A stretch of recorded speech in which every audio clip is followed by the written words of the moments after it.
Hello, everyone. Hope everyone's doing well. Well, I finally found my notebook. This is the one I was looking for, and I just a little straightening up, and I found it. Um, my air conditioner didn't need a compressor; it needed a capacitor, uh, starting capacitor. The maintenance guy's Spanish, and he was telling me that Chinese capacitors, they're okay, but they only last, like a couple of years or so, and then they go out, which is understandable. But he replaced that, and it's working fine. As far as Social Security goes, I'm not playing that game. It's kind of like thinking outside the box.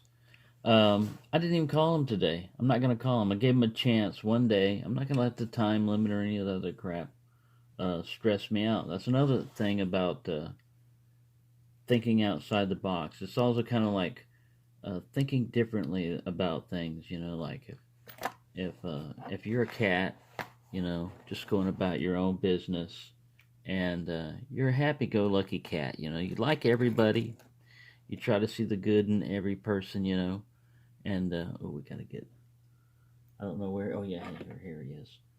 And then another cat. He looks just like any other cat like you, but he comes up and he don't like the way you look. He's all in your face, and you know anything you say, he's like, you know, cutting you down, saying you're not that smart. You know, who knows about you?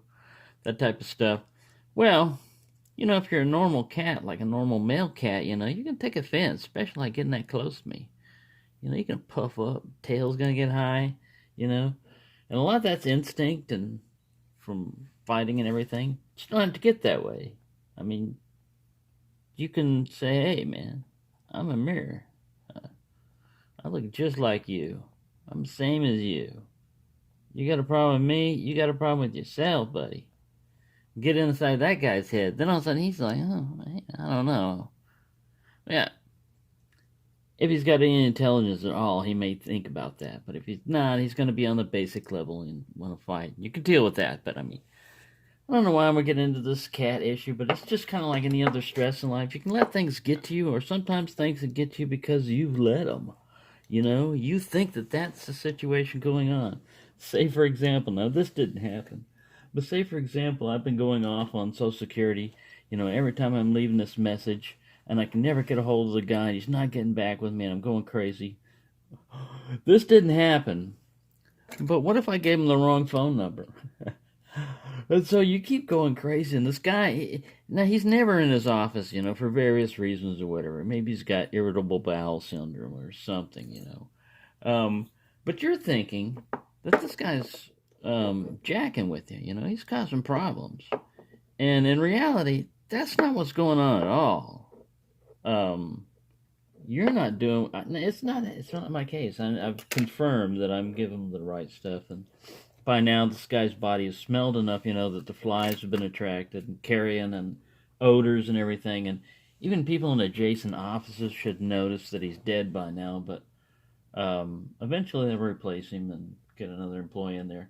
But I'm not really worried about the deadline and everything. I'm not going to go to the physical office. I'd have to arrange a ride, and it's a long ways away.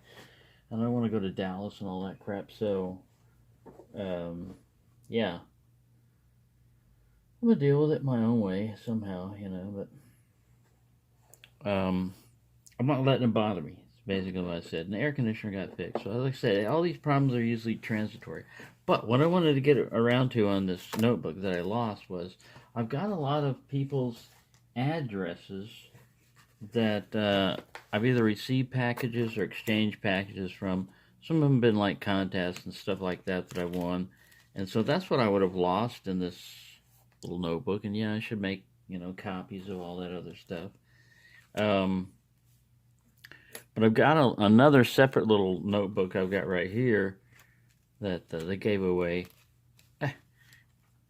at my company. Now, this has confused me. This is another thing you can go off on a little rabbit hole and get yourself lost in the world.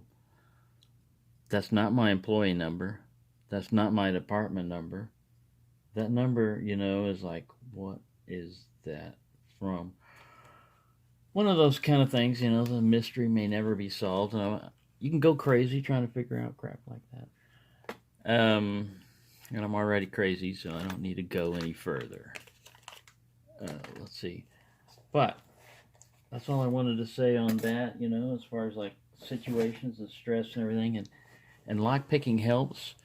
And this one too, like today, you know what? I'm not, you can conquer this. You can sit here and say, all right, I'm just going to pick it right now. The hell with it, and get on with it, move on with my life. Or you can just say, you know what? I'm not going to play your little game, You didn't want to have plenty of other locks want to play around, and if you don't want to cooperate, go ahead. Sit over there. I don't care. It's up to you. Lock. You want to cooperate or not?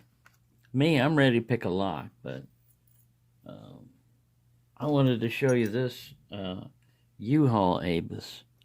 I got this one a while back on eBay bid, and it's an 8550, and it has that vulnerability. The Southord pick set that comes with comb picks, and on the other side is a tension wrench, is a great set, but it doesn't have 5-pin. I mean, it doesn't have the ones that will fit this guy, but this cheap Chinese set does, and you can just bypass this guy, which is really bad for an Abus and name brand. I don't know if this is the one. This steel is really crappy. I wish of all the steels, that if you're gonna make lock picking tools, you want, especially a comb pick, you want it strong enough for lateral force. It's gonna resist lateral force, because a lot of times you're trying to emulate a key, a key turning action, and a regular key has more strength between the teeth to make it stronger. Between the cuts, it has other wardings. It goes up higher and blah blah blah. But it strengthens it. This point right here is the weakest point, and as you can see in this one, I haven't used it too many times. I mean, you get what you pay for. You can make your own out of, like I said, windshield wiper blade inserts. Still, that's still thin stock. It has to be, to clear the warding and stuff. And these, like I said, these don't always work, but on this one it does. I just got to get it right. Anyways, I'm not gonna do that. I'm not gonna bypass it. Just know that it is bypassable. Maybe it's one of these guys. I think it's one of these guys that does it. I don't know. You see, here I am. I give up, and then I start going back again. This steel it looks the same. It still has that problem with torquing. This one's gonna go too eventually. They're cheap, but also, now remember what I wanted to talk to you about. That Yale catalog.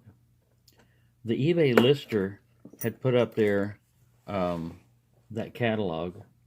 I've already bought it, and it's on its way.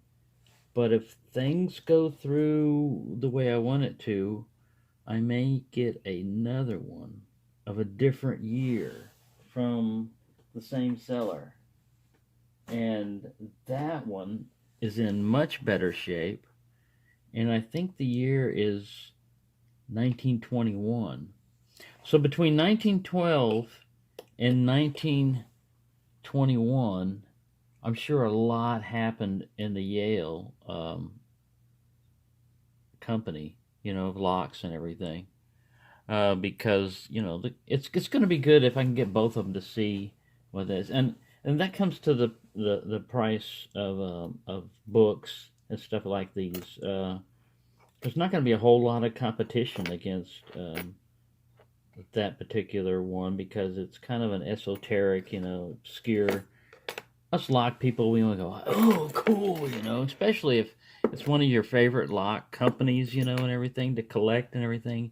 You actually get something from that history. It's not digital. You can actually put your hands on it, and feel it, and touch it and see how they wrote. And I've seen a digital catalog. It's available online free of the Yale. I think it's like 1925 catalog, but it's not the same as holding something, in your hand, and splurging, especially like it I mean, you work through life and you try to save up after paying bills and all the other requirements that you've got in life, taking care of things. Um, the money that you've got left over to spend on what gives you pleasure is usually limited. And on my case, I've been devoting a lot of it to locks and everything, physical locks, lock picks and everything. But a lot of the history, I got into antiques and everything. A lot of the history is very interesting to me. I don't know if I'm still actually recording. Oh yeah, I was looking there. I'm like, man, I can't have been going on for an hour. I looked at it and it was the amount of time. Anyways, a lot of the history is interesting to me, and I remember like old Sears catalogs, and you could get replicas of like the 1906 Sears catalogs. See the prices of stuff back then. The different, for this it would be like model numbers and keys and exact model numbers. Like if you look at it, you have to go online and Google it and hoping you can find something and researching blah blah blah. You can just flip the page. Yeah, padlocks. Oh yes, that's a model 843. 3.5 inch. It was made. The body is not actually. You can get kind of snobby with it. If you're with it. That's not actually brass. It's actually bronze. And I mean, yeah. I'm not going to be that way. I'm just going to give it out as information. I mean, but some people get that way. But a reason for justifying that expense is that, like I said, it's only money, and just like buying knives, an individual knife, like a cheap, like good knife, you're going to pay at least $40. A lot of people, that's like the upper end of like a padlock. Shit, you can get quite a few kind of like halfway decent to pick padlocks, for less than $40 a piece. And if you're talking about $100, man, that better be a good padlock. It better be something like this one. Ain't even it's pretty close to $100. But I mean, that's a good padlock. You're gonna get a lot out of that. Um, with knives and stuff, some people, man, you're at the bottom scale when you're doing that, and they go up way up in price. I mean, ridiculous. For me, it's ridiculous. $700 for a pocket knife. I mean, man, that thing better drive me to work. I mean, it better do the work for me. If anything that actually even needs to be cut, it better cut it before I can think about it. I mean, it's better be that sharp. You get your knife near it and look, it already cut it. I haven't even pulled it out. It's already cut it because it's worth the $7,000 that I spent for. I'm not gonna. I'm not. I'm not ever gonna get into knives that much. And locks, I've always liked locks since I was a kid and stuff. I mean, I haven't been into them as much as knives. Knives were some of my first um, tools basically that I owned that were semi-restricted. I've had my mom take knives away because it's too long and stuff. And crap like that. But usually they trusted you somewhat not to slaughter things with a knife or cut yourself off. But I remember doing stupid stuff, playing mumbly pegs, where you throw the knife down. Somebody else is standing across you and you got to throw it, but not hit their foot, but stick it in the ground, and they got to, it's kind of like make them do splits, but not split their foot open. Stupid shit you used to do as a kid, and now they're like, oh, send him to reform school. He's got antisocial behavior or something. He needs to be medicated. No, it's just kids doing stupid crap, but nobody got hurt. Anyway, I digress, as always. I just wanted to say that, lockpicking helps for calming down and stuff and taking your mind off, but a lot of times you'll still be thinking about it, like when you're picking a lock, especially if you can't get it open. Or like the other day, like when I was picking on that ace padlock up there that gave me such hell and everything. Normally I could pick that thing, and it'd be a little bit of a challenge, but not so challenging I couldn't open it. But if you're stressed out and bothered about a bunch of things, man, it's hard to concentrate on something that's challenging. Something that's easy, a master lock, boom, you get it. Well, maybe that's therapy, like flicking a knife open and closing it. to you, that's therapy. If you've got any significant others or neighbors and stuff, they might wonder about what that clicking noise is or get annoyed by it. But it's whatever it takes for you to get by. And for me, video vending was my stress relief. Oh, look at this.